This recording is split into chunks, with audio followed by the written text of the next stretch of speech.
जय भीम. जय भीम कुणी म्हणावं? एखाद्या जातीत जन्माला आलेला आहे म्हणून मी जय भीम म्हणावं का? मी धर्म स्वीकारलेला आहे किंवा मी एखाद्या धर्मात जन्मलो म्हणून मी जय भीम म्हणावं का? मी जय भीम का म्हणावं आणि जय भीम कुणी म्हणावं? या भारत देशात असलेला प्रत्येक कामकरी, प्रत्येक शेतकरी, कुठला कामकरी, एक उदाहरण देते, जितक्याही मोठ्या मोठ्या बिल्डिंग्स या मुंबईमध्ये दिसतायत ना, त्याच्या बिल्डरच्या हाताखाली छोट्यातला छोटा मजूर जो जो काम करतो त्या प्रत्येकानं जय भीम म्हटलं पाहिजे. जय भीम कुणी म्हटलं पाहिजे?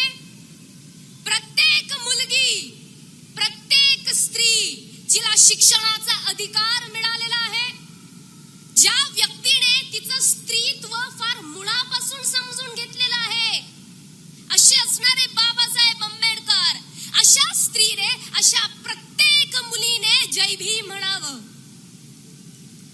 जय भीम कुणी म्हणावं? ज्याही व्यक्तीवरती या संपूर्ण भारतामध्येच नव्हे तर या संपूर्ण जगामध्ये जिथे जिथे अन्याय होत असेल त्या प्रत्येक व्यक्तीने जय भीम म्हणावं. एवढा दरारा जय भीम या शब्दाचा असावा. म्हणून हात वर करून प्रत्येकाने बोलायचंय जय भीम. डॉक्टर बाबासाहेब आंबेडकरांचा. अराजकतेच्या पार्श्वभूमीवरती मूर्तिमंत शिवराज्य उभं करणाऱ्या जिजाऊ मासाहेब,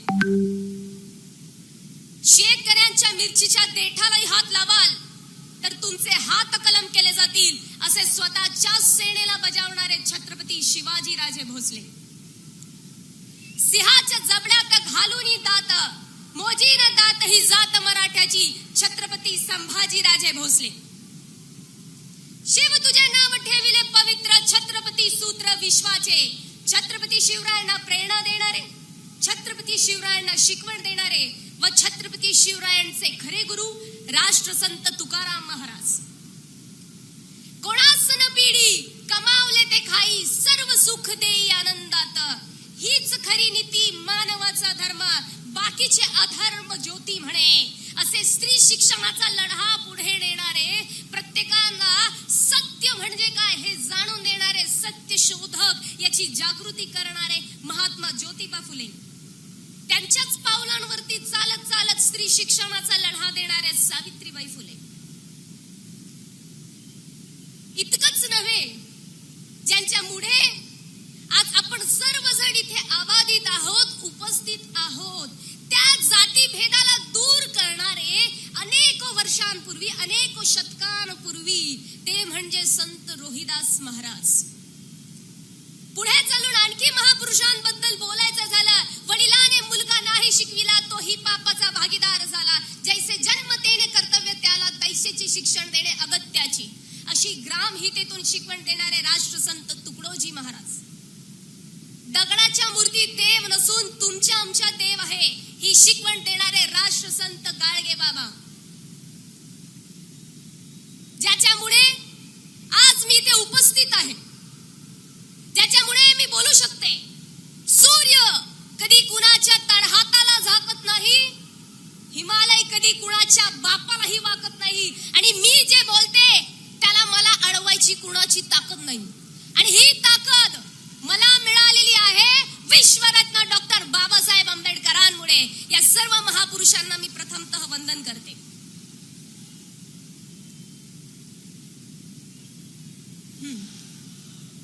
आज जर सांगायचं झालं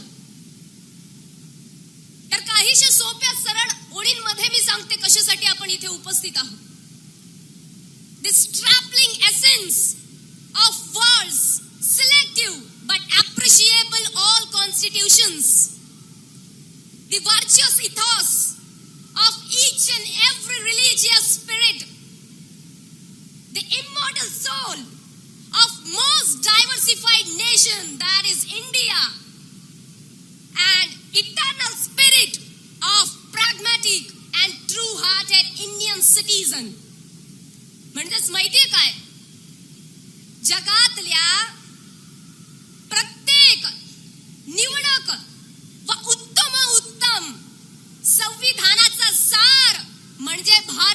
संविधान जगातल्या सर्व धर्मांचा सत्य तत्वज्ञानाचा सार. काय?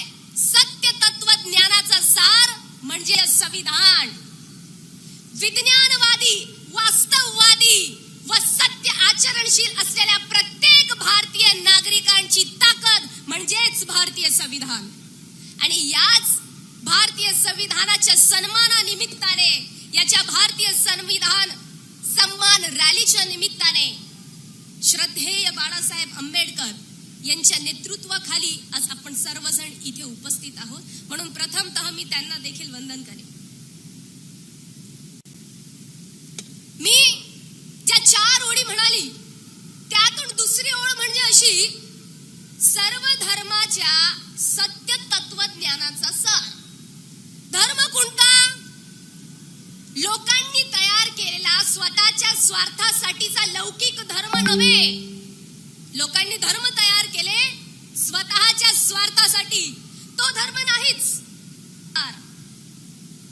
त्यात क्रांतिकारी संत तुकाराम महाराज सांगतात की हाच एकमेव खरा धर्म आहे, बाकीचे. आता आणखी पुढे चालून सांगायचं झालं तर ही संतांची मादियाडी म्हणजे नेमकी कोण? अलीकडे आपल्याला असं ऐकायला भेटतं, भारताच्या संविधानाचा कोणता वारसा नव्हे, कोणती परंपरा तुम्हाला सांगते की भारतीय संविधान हे वाजिब आहे, भारतीय संविधान हमारा धर्म कलंकित कर रहा है, भारतीय संविधान हे आमचा धर्म बुडवतोय. हे असे अनेक उद्गार आपल्याला अनेक काहीशा निर्बुद्ध असलेल्या लोकांकडून ऐकायला भेटतं. पण नेमका या संविधानाच्या विचारांवरती आणि या तत्वांवरती चालणारं म्हणजे माहितीये कोण? या महाराष्ट्रात जन्मलेली वारकरी संत मांदियाडी. मग आता संत नेमकं कुणाला म्हणावं? संत कोण आहे? ये ताना करो वो तोडगा करो तुमको सब कुछ मिल जाएगा, याला संत म्हणतात का? हे संत नव्हे, हे संत नाही. असं केल्याने तुम्हाला तसं भेटेल आणि तसं केल्याने तुम्हाला तसं भेटेल, हे तर असं म्हणण्यासारखं झालं, भारत आमची माता आणि भारतातल्या मातांना मारता लाता, हे असं म्हटल्यासारखं झालं. एक प्रकारे सांगायचं झालं, हे नावापुरतीचं घेतलेलं सोंग, नावापुरतीचं घेतलेलं सोंग, पण लोक पुसतात यांचंच ढोंग. आणि अर्ध्यातून जास्त बहुजन समाज याच्यात अडकलेला आहे म्हणून त्यांची होते बोंब. मग यांना संत नाही म्हटलं जात. संत कुणाला म्हणावं? संत तो व्यक्ती जो संपूर्ण समाजासाठी जगतो, जो समाजाचं हित जोपासतो. संत त्यांना म्हणावं जे स्वतःसाठी दान मागत नाही, संपूर्ण विश्वासाठी दान मागतो. आता विश्वात्मके देवे, जो विश्वासाठी दान मागतो. आणि संत ते जे मनुष्यामध्ये परिवर्तन करतात आणि तेच परिवर्तनवादी संत म्हणजे ही वारकरी संत मांदियाडी. मग वारकरी कुणाला म्हणावं? दुष्ट परंपरा, कुरीती व जिथेही कोणत्या प्रकारचा अन्याय अत्याचार होतोय त्याच्यावरती वार करणारा म्हणजे खरा वारकरी. आणि याच्यावरतीच जे नेहमी चालतात, धर्माचे पालन करणे, पाखंड खंडन, तेच संत तुकाराम महाराज जे नेहमी इथे संविधानिक पद्धतीने चालत असतात. मग आता ही संत मंडळी कशा प्रकारे आलेली आहे? भारताची प्रस्तावना, भारतीय संविधानाची प्रस्तावना कधी आपण बघितली आहे का? मला असं वाटतं जी स्क्रीन आहे त्याच्यावरती काहीशे शब्द झळकतायत. तर भारतीय प्रस्तावनेमध्ये 4 मुख्य शब्द आहेत: जस्टिस, इक्वॅलिटी, फ्रॅटर्निटी आणि त्याचबरोबर अनेक प्रकारचे जे महत्वाचे शब्द आहे, हेच सर्व महत्वाचे शब्द या संविधानाच्या माध्यमातून वारकरी संत मांदियाडी घेतात. 750 वर्षांपूर्वीची ही परंपरा, त्या परंपरेमध्ये सर्वात प्रथम येतात संत नामदेव महाराज. ते नामदेव महाराज या जगात कोणत्याही प्रकारचा भेदभाव नसून सगळेचे सगळे एक आहे अशा एकेश्वर ईश्वराचा वाद मांडतात. पांडुरंग कुणाचा असावा तर संपूर्ण जनतेचा असावा, उच्च नीचता कोणताही धर्मभेद नसावा, ही संत मांदियाडी मांडतात. त्यानंतर आणखी पुढे जाऊन जायचं झालं तर ही संत मंडळी त्याच काळामध्ये किती वैचारिक होती ते बघा. संत रोहिदासजी जे नेहमी जातीवादावरती प्रखरपणे वार करतात आणि काय म्हणतात, ऐसा चाहो राज में जहां मिले सबन को अन्न, छोटे बड़े सब सम बसई, रविदास रहे प्रसन्न. आर्टिकल 21. तुम्हाला जीवन जगण्याचा अधिकार आहे, प्रत्येकाला अन्न सेवन करण्याचा अधिकार आहे, सगळे समान आहेत, हा विचार मांडणारे संत रोहिदास. आणखी पुढे सांगायचं झालं संत चोखामेळा. ज्या काळामध्ये कुणी पुढाकार घेत नव्हतं, स्वतःला तुच्छ लेखत होता, आम्ही पुढे कसं जायचं, त्या काळामध्ये क्रांतीची ज्योत पेटवत संत चोखामेळा पुढे निघाले. कुणी रोखलं तरी सुद्धा मी पुढे चालणार आणि त्या पांडुरंगाचं दर्शन घेणार. का तर वारकरी संत मांदियाळी ही त्यांच्या सोबत होती. कोण कोण होता आणखी संतांच्या मांदियाळी? आम्ही वारिका वारिका करू हजामत बारिका, संत सेनानावी महाराज. कांदा मुळा भाजी अवघी विठाई माझी, संत सावता माळी. आणखी पुढे सांगायचं झालं तर याच संत मांदियाळीमध्ये महिला संतांचं अग्रगण्य स्थान. संत जनाई माहितीये काय म्हणतात, डोईचा पदर आला खांद्यावरी, भरल्या बाजारात जाईन मी. माझा पदर जरी खारीक आला, कोणी मला हजारो लोकांनी जरी टोकलं तरी मी बंड करून समाजात जाईल. ही बंड करण्याची ताकद या वारकरी संत मांदियाळीमध्ये होती. मग ती संविधानाशी संलग्न कशी काय आहे, कशा पद्धतीने आहे तर बघा, संतांनी व्यक्त केलेले आहेत स्वतंत्रपणे स्वतःचे विचार स्वतःच्या अभंगांमधून. तर हेच आपल्याला सांगतं article 19, freedom of speech and freedom of expression. आम्हाला कशाचा अधिकार आहे, आम्हाला बोलण्याचा अधिकार आहे, आम्हाला आमची मतं मांडण्याचा अधिकार आहे. हे व्यक्त करतं संतांचे अभंग सुद्धा, की त्यांनी निर्भीडपणे त्यांचे अभंग मांडले. मग वारकरी संत मांदियाळी ही संविधानिक संत मांदियाळी आहे.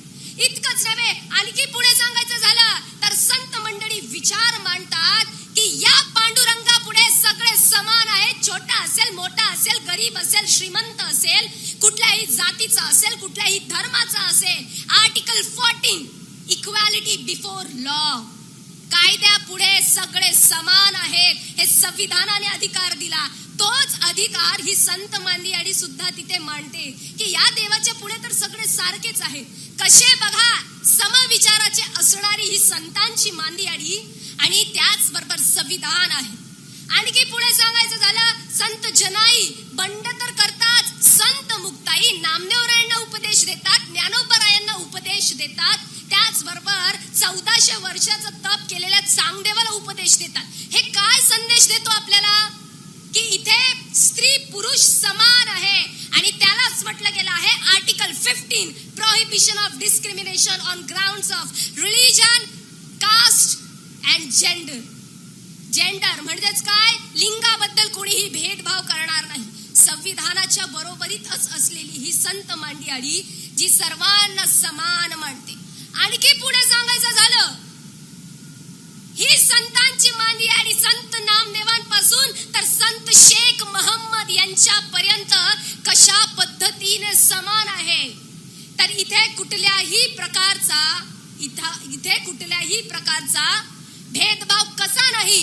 संत चोखामेळा वारीमध्ये निघाले आणि त्या वेळेला अस्पृश्यता ही फार जोरदार पद्धतीने मानली जायची. आणि वारीला निघालेले असताना संत चोखामेळा भजन म्हणत म्हणत जातात, जोहार मायबाप जोहार, तुमच्या महाराजचा मी महार, असे उद्गार काढतात.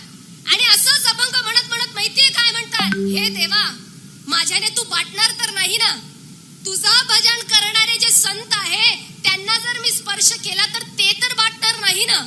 हा विचार करत संत चोखामेळा नामदेवरायांच्या भेटीसाठी गेले आणि नामदेवरायांचा एक हात दूर होऊन खाली पाया पडण्यासाठी संत चोखामेळा वाकले.